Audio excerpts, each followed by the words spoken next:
So a lot of times I get asked about the tools that I use, especially people want to know about these interesting looking knives that have different bends and different angles to them.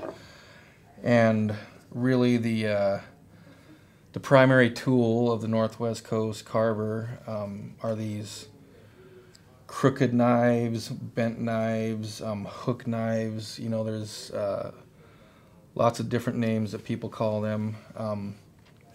But the nice thing about these type of knives, number one, they're very traditional. You know, from the time the Northwest Coast, steel and iron came to the coast, we started making our blades out of metal.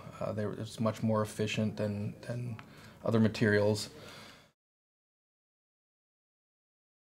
And so people ask me a lot about all the different curves and bends in the knives, and how does that happen and why is it useful. So some of these knives they have a little bit of a bend to them. It's different than a straight knife. This is a little small straight knife with no bend to it whatsoever, and this is used for cutting lines. A knife like this, I refer to it as an outside knife because I'm usually shaping the outside of something. A knife like this isn't very good for hollowing, but if I was going to be, say, rounding off this nice piece of cedar here, it has a nice little bend so it can still grab a little bit of wood, but not so much bend that it's going to be taking a lot of wood away. You could choose to use a completely straight knife if you'd like. I like one that's slightly bent, and it allows me to use it kind of like almost like a wood plane.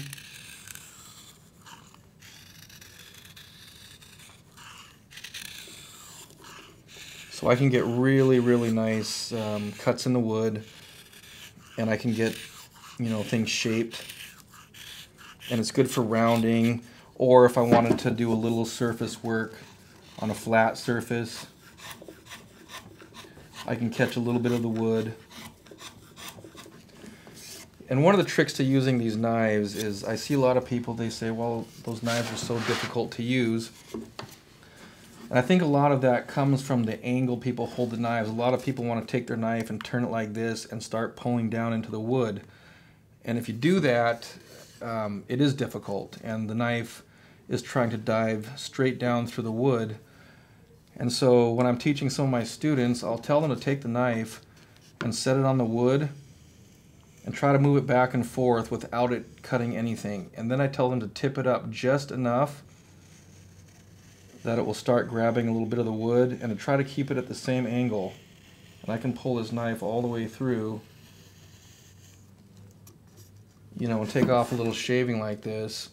And I kept the knife at the same angle. I wasn't constantly doing this and this. So for this particular knife, it's all about just not trying to take too much wood off at one time. If you try to take too much off at one time, it can be very difficult. So this is just all about the angle of the knife. And I kind of referred to it as using it like a block plane or something, but it's a knife. And so this is a nice knife for rounding and surfacing. And that's kind of what I'm calling it, like a semi-bent knife. And then this is the same sort of thing. It's just a smaller knife, and it's kind of flat with a little bit of a curve up on the end. And I could be doing the same sort of thing with this, or if I'm making some relief carving cuts, or I'm cutting into the wood up here, I can make a little stop cut in the wood.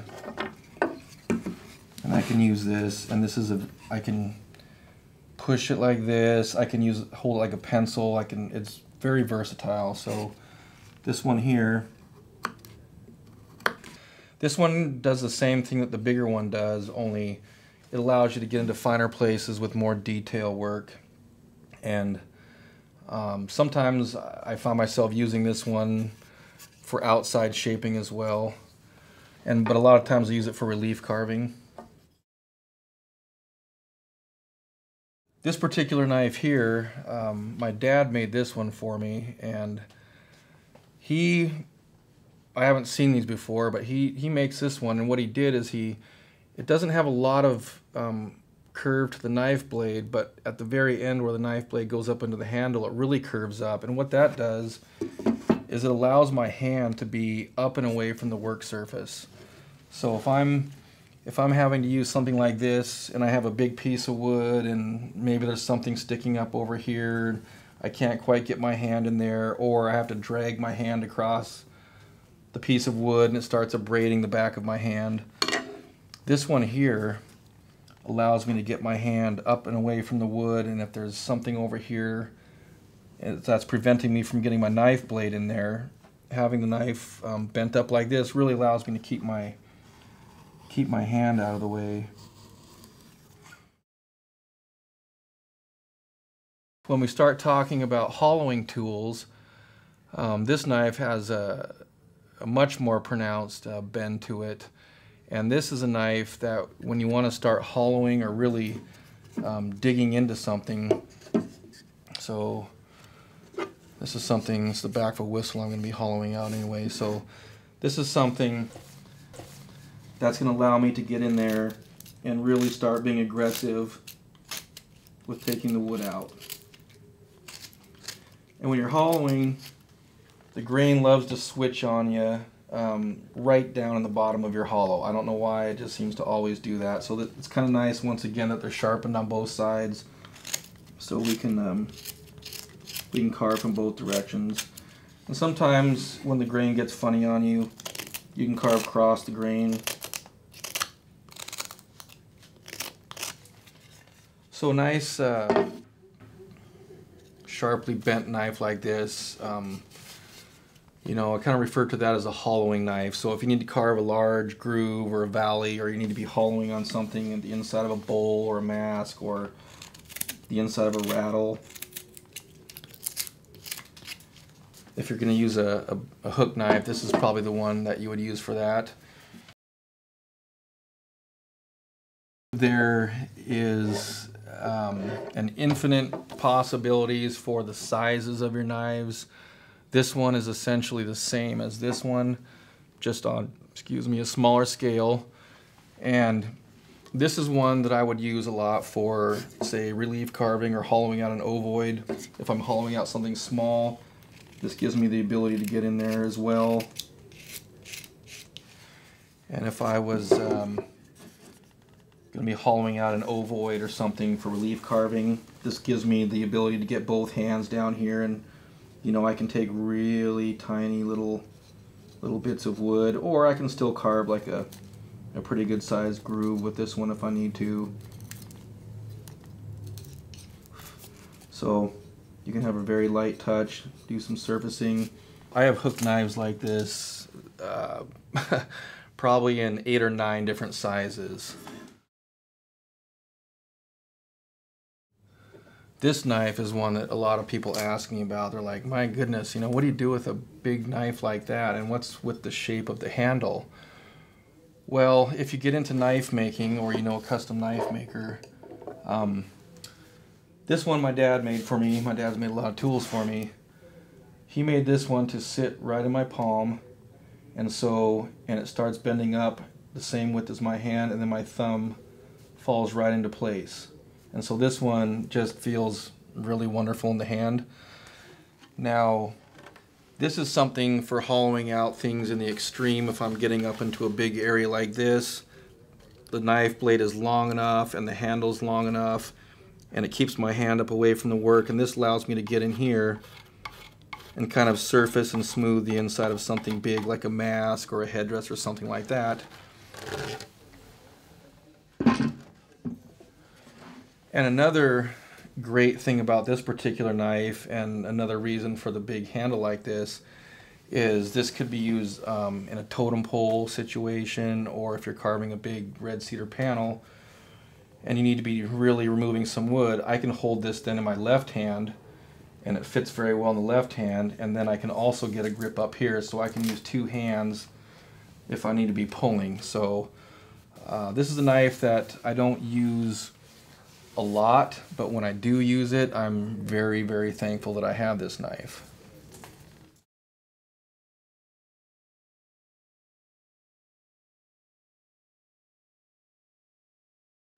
Now, if you're going to be rounding something off, say I decide my design is going to be rounded over,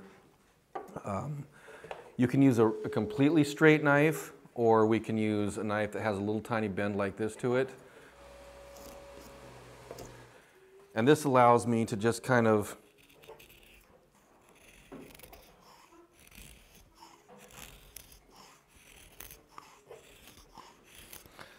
that'll allow me to take the edges off. This is the knife I like to use if we're just trying to like surface texture the wood or round something off. Kind of a very lightly bent knife. This knife here has a little more curve on the end, and it's kind of multi-purpose. And I can do some rounding off with this one too. But then if I want to get in here and start creating some hollows, this little curved part here allows me to take off more wood. And it's a little more aggressive about taking the wood off. Now this knife here, this is an extremely bent knife, and this is the equivalent basically of a European gouge, but we hold it in the hand. And so this is really good for one thing, and that's really getting in there and aggressively hollowing. So if I want to start bringing this in a ways, this will be my fastest option for doing that. We have these little straight knives. My dad refers to this as a line knife. So if we're going to be making some V cuts, say, we'll angle the knife this way, and we can come in a piece of wood,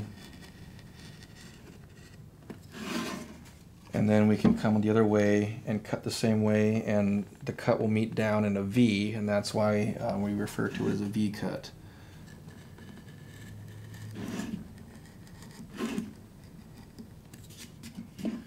And so that just created me a little line and a little V. So there's infinite possibilities for this knife also. Purposefully for this class 2, those were the knives that I thought would be the most beneficial. The further you get into carving, you start becoming a bit of a tool junkie, where you want a knife that's every shape and size. Even if you only use it for 2 little cuts, if it can make your life easier or allow you to get in somewhere, that $200 tool that you use twice a year is well worth it. But for the most part, you can get by with a small array of tools. There's a few guys out there who make really good knives, and but if you're really going to be adding to your collection and you're going to be serious about carving, it's probably a good idea that you might want to learn the knife making skill, so that anytime you're in a project and you come across an area that's driving you nuts and you don't have a knife to get in that area, that you can go to your bench grinder and grind out and heat up and bend a knife to your desire. And I'm lucky because my dad makes knives. You know, I make knives also, but my dad really loves to make knives. And sometimes I'll talk with him and he'll say, "Oh, what's going on?" And I'll tell him, "Oh yeah, I'm just wishing I had a knife that was this shape here." And he's like, "Well, describe it to me." So I kind of tell him, you know, and then 2 or 3 days later, he'll show up and go, "Look what I found."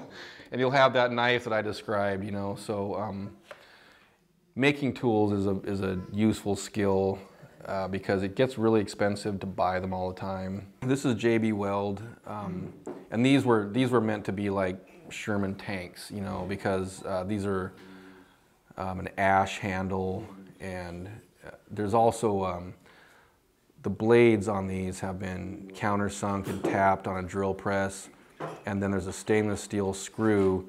So not only are these screwed all the way through the handle, and you can see the screws here, and then those are all sanded off in a sanding belt after, and then a little tape dam of like blue tape or something is built up, and JB Weld is poured over the back of it. And the JB Weld can be sanded down so it just flows right into the blade.